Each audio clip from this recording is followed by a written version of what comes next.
2 missions. So everything is all set for the departure of CREW-10 from the station. By the way, the delay, the wave-offs, if you will, because of weather over the past couple of days, concluded with a weather briefing this morning, and SpaceX and NASA were both go for undocking with the conditions, lighter winds, and even though there are some low clouds expected at the time of final descent for Endurance to its splashdown point off the coast of California, those conditions are well within limits to allow the undocking today and the return to Earth tomorrow for CREW-10. With that, we'll hand it back to Ronnie and Anna in Hawthorne and stand by for physical separation. Thank you so much, Rob, and thank you for those updates. Of course, the team will continue to watch and monitor the weather all the way through splashdown and as they make their way through those phasing burns and onto deorbit tomorrow morning. And we heard just a minute ago that the teams were doing their final go, no-go poll. Again, they do all of these checkpoints and sequence all the way up through undocking to make sure all the teams are ready to go. And should for any point they have to wave off last minute for weather or whatever it may be, there's of course opportunities down the road. Yeah, absolutely. And because it does take us time to get back from the International Space Station to our splashdown location, we're monitoring weather not just at the time of separation, but trying to do that forecast ahead to make sure that we're going to have an easy splashdown for our crew, who are coming back from, almost 150 days in space. I want to make sure it's a warm welcome back here in California. Yeah. And now let's take a moment to go ahead and meet the crew that we're bringing home today before they depart the International Space Station. So first up, we have NASA astronaut Anne McClain, who is your CREW-10 commander. Born and raised in Spokane, Washington, NASA selected McClain as an astronaut candidate in 2013. CREW-10 is her second space flight after launching aboard the Soyuz MS-11 in 2018 and serving as a flight engineer on the International Space Station for expeditions 58 and 59.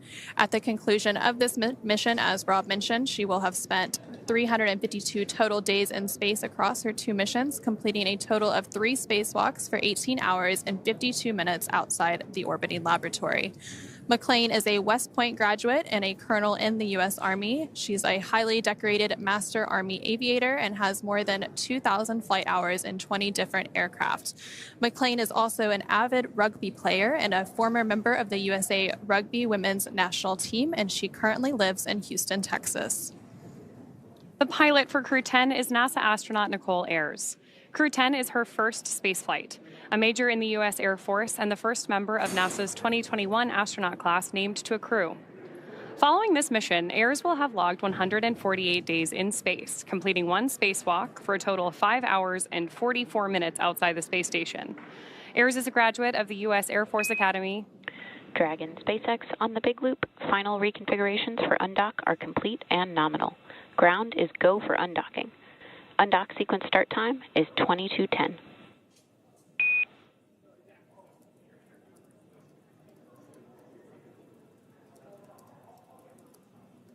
SpaceX Dragon, copy, goes up, crew has visors down.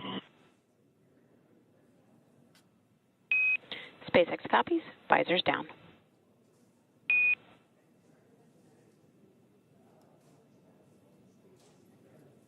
We heard a little bit of chatter there between mission control here in SpaceX communicating with our crew on board. And we've got confirmation that visors are down. What we're doing right now is getting the crew into their fully suited up, ready to depart configuration, because we want to make sure that for all of these dynamic phases of flight, we have them safely inside their spacesuits. So with that, let's take it back to our crew. We were just discussing mission pilot Nicole Ayers, who is a graduate of the U.S. Air Force Academy in Colorado Springs, Colorado. She has served as an instructor pilot and mission commander in the T-38 Adair and F-22 Raptor, leading multinational and multi-service missions worldwide. She has more than 1,400 total flight hours, including more than 200 hours in combat. Ayers has a twin and was born in San Diego, California. And this is also the second mission to space to the space station for JAXA, or Japan Aerospace Exploration Agency, astronaut Takuya Onishi after launching aboard the Soyuz MS-01 mission in 2016 and spending 113 days in space as a flight engineer for expeditions 48 and 49. Following CREW-10, Onishi will have logged a total of 263 days in space. Onishi received a Bachelor of Engineering in Aeronautical and Space Engineering from the University of Tokyo and soon embarked on a career in aviation with All Nippon Airways in Tokyo. He was selected as an astronaut candidate by JAXA in 2009, and during his stay on the space station, he became the first Japanese astronaut to capture the Cygnus spacecraft in space. Now, when he's not training, Onishi enjoys flying, playing the saxophone, movies, and hiking. And rounding out our crew, this is mission specialist and Roscosmos cosmonaut Kirill Peskov. Like Ayers, the CREW-10 mission is also his first trip to the International Space Station. After the conclusion of this mission, he will have spent 148 days in space. Before his selection as a cosmonaut in 2018, he was a co-pilot on the Boeing 757 and 767 aircraft for airlines Nordwind and ICAR.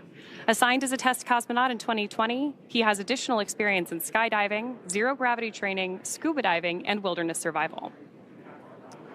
And it's a great crew that we are bringing home. Of course, now on your screen, you can actually see a look inside Dragon that's looking over the shoulders of the pilot and commanders. So Nicole Ayers and Anne McLean there in the center. They're all suited up and getting ready for today's departure. Again, we're just over about 10 minutes away from the undock command, and once that undock command is sent, it takes about 5 minutes to then have that physical separation from station, which will then mark the conclusion of their stay aboard the International Space Station as they make their way home to Earth. And just a few minutes ago, when we were introducing you to the crew, we heard some of those comms. Again, those comms were on what is known as the big loop. So that's that integrated communications loop that includes the team here in Mission Control in Hawthorne, as well as the Mission Control team in Houston, along with the space station crew with Expedition 73 aboard and the Dragon CREW-10, who is departing today. It basically allows all of those teams to be working in tandem and talking on one integrated communications loop. So throughout today's departure activities, that is where we will be hearing those communications between the ground and the station and crew aboard.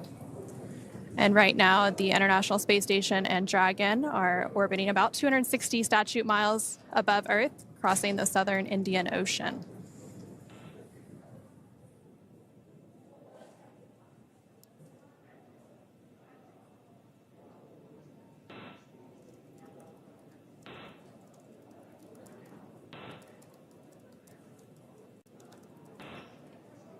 And we also did just hear a few minutes ago that the teams had pulled go to proceed with today's undocking and departure activities. So again, we are just standing by for that undocking command here in just about 10 minutes.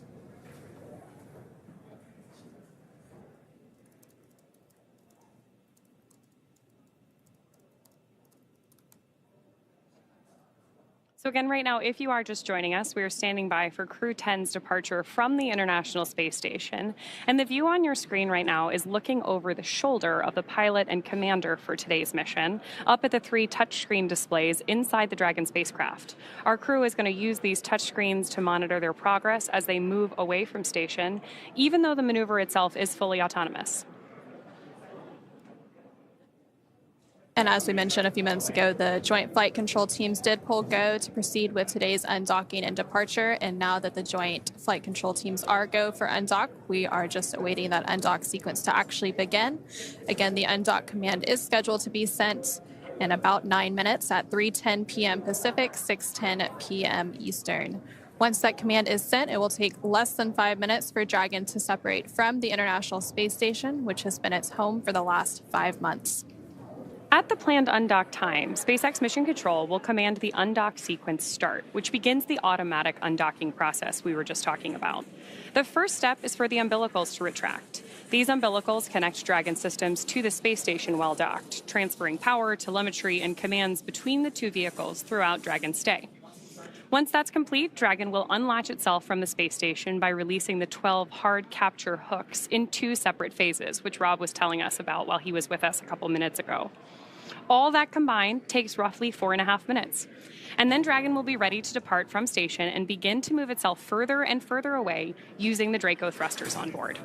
And Dragon's initial departure from station is a little bit different from other docked vehicles like the Soyuz that rely on springs to push them away from the docking port.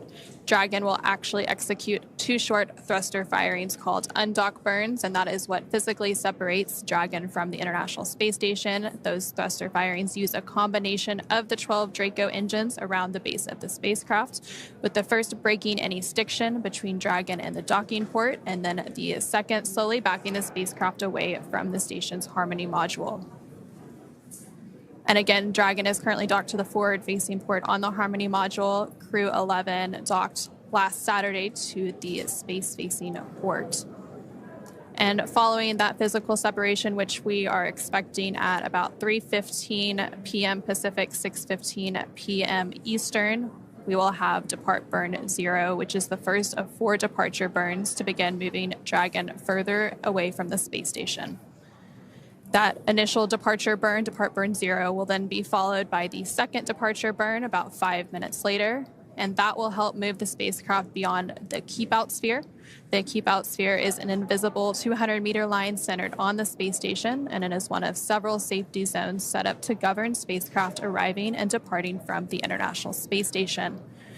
Before moving into the keep-out sphere, spacecraft have to be configured where they would not cross the imaginary boundary for at least 4 orbits, even if the spacecraft lost all maneuvering. And then after that, about 13 minutes later, today that would be around 3:34 p.m. Pacific, 6:34 p.m. Eastern, Dragon will then exit what is known as the approach ellipsoid. Again, it's another imaginary shape, this time a 3-dimensional ellipsoid measuring 4 kilometers by 2 kilometers by 2 kilometers in the same family as the keep-out sphere.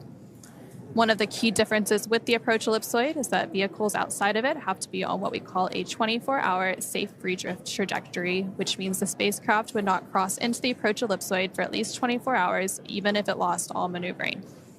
Again, we're expecting the call for the undocking sequence to begin in about 6 minutes. And then after that happens, it'll be about 5 more minutes before we have physical separation of Dragon carrying CREW-10 away from the International Space Station to conclude their mission.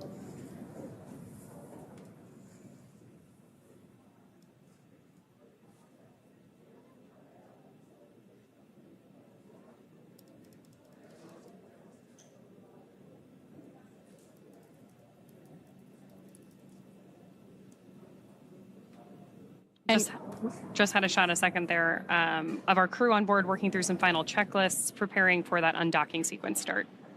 And all throughout today, there have been a lot of procedures that they've had to work through. Before we started today's broadcast, the crew had to work through hatch close procedures, and then they got suited up and completed some leak checks.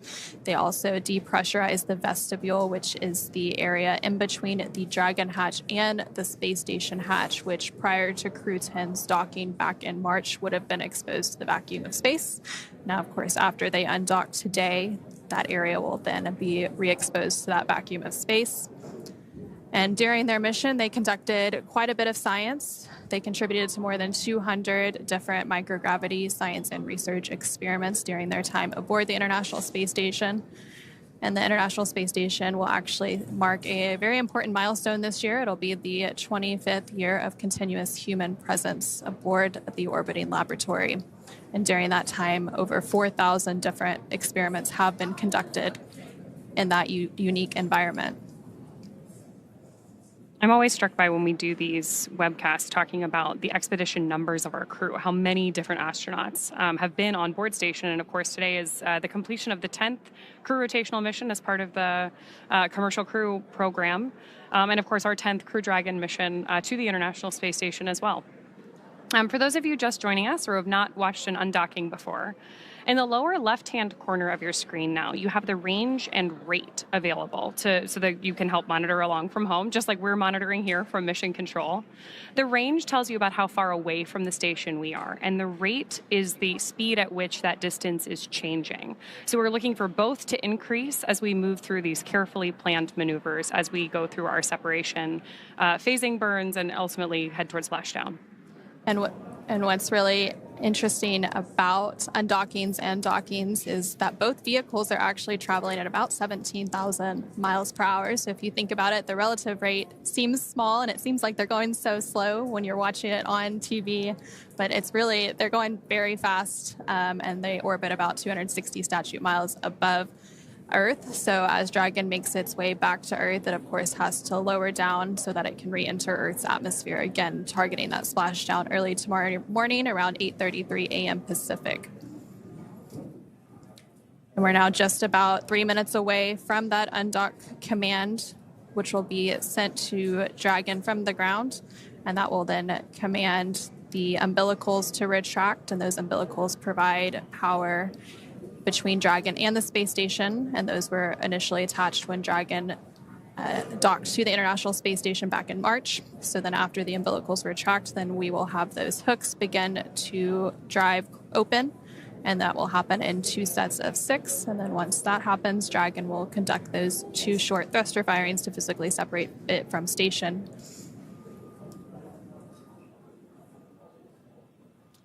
And as you mentioned, this is the same Dragon that docked with CREW-10 back in March. Part of our operating procedure is such that the Dragon spacecraft that launches the astronauts is exactly the same one that brings them back home. So while our CREW-10 astronauts have been aboard the International Space Station, Dragon has been docked to the ISS as well. And we're using them in that docked configuration, effectively as one vehicle. Their spacesuits are stored inside of Dragon, as are some of those experiments that you were talking about.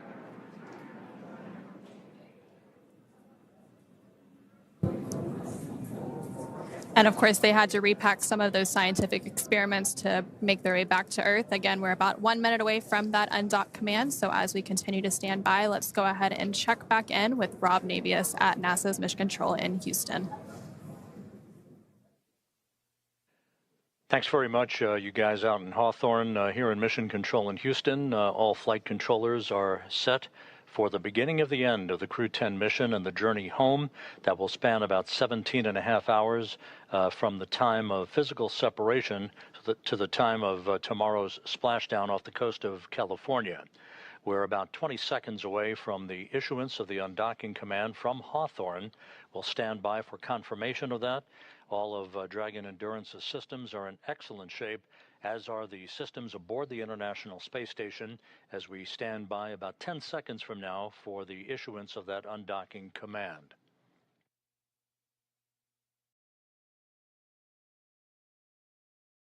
And execution of the command now has been issued. The first step on the road to separation will be the retraction of the umbilical that you just heard a moment ago.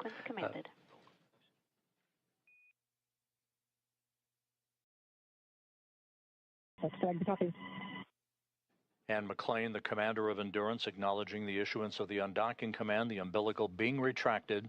Once again, this means that Endurance will be on its own in terms of internal power and telemetry, no longer interconnected to the International Space Station.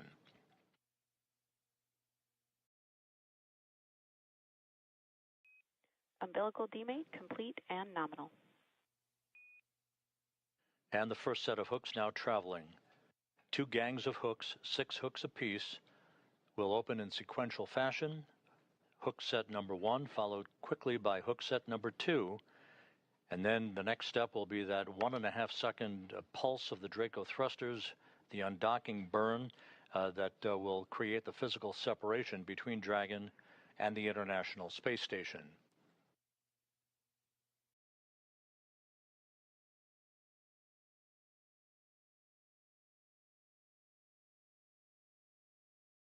The Expedition 73 crew, who will be left on board the station to continue the unbroken presence of humans on board the orbital outpost led by Roscosmos cosmonaut Sergei Ryzhikov. He's the new ISS commander, joined by Alexei Zabritsky, Oleg Platonov, Johnny Kim, Zena Cardman, Mike Fink, and Kimia Yui.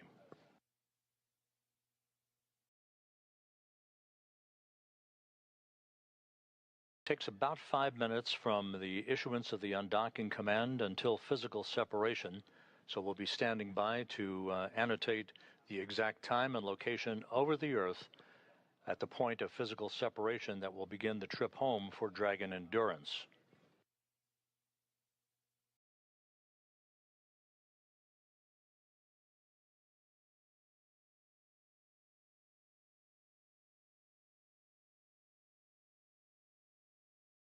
Currently in an orbital nighttime pass. We should be moving into a daylight pass over the southwestern Pacific Ocean a short time from now. The International Space Station traveling from southwest to northeast in an orbit inclined 51.6 degrees to either side of the equator.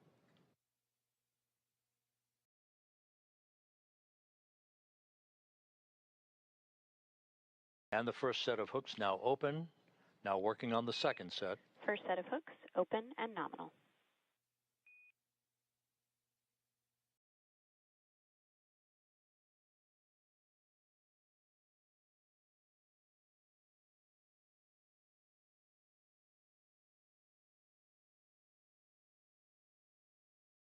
Second set of hooks now driving.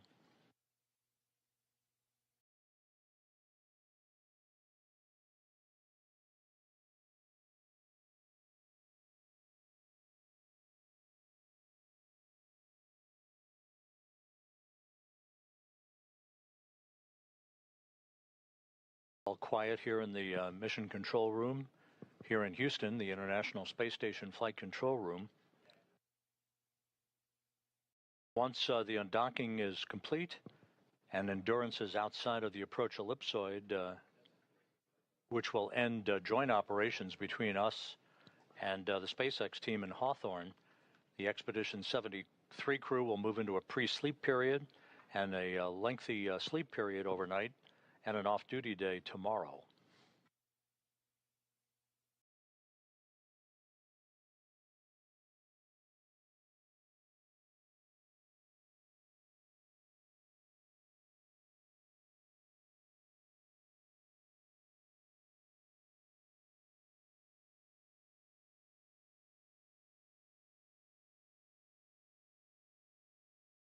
The second set of hooks now open, standing by for undock burn number 1.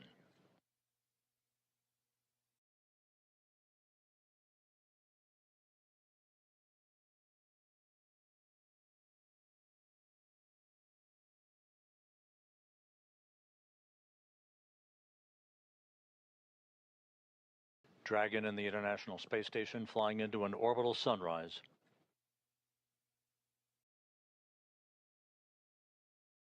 All hooks confirmed to be open. All hooks now open and nominal. Dragon separation. And we have undocking. Physical separation confirmed at 5:15 p.m. Central Time, 6:15 p.m. Eastern Time, as the station and Dragon flew 260 miles over Jakarta, Indonesia. And undock burn number 2 has been completed. And depart 0 burn now underway. You can see those Draco thrusters doing their thing, opening up an increasingly quicker separation rate between Dragon and the station. Depart 0 burn complete. Depart burn 0 complete. Performance nominal. Visiting vehicle officer here reports good trajectory as Dragon Endurance leaves the International Space Station, from which it docked 146 days ago.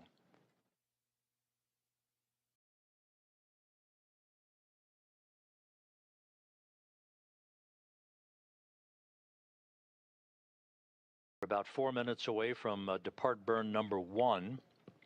That'll be a 22-second firing of the Draco thrusters to increase the acceleration of Endurance away from the international outpost. Again, physical separation, undocking occurring at 5:15 p.m. Central, 6:15 p.m. Eastern Time, as Dragon and the station flew 260 miles over Jakarta, Indonesia.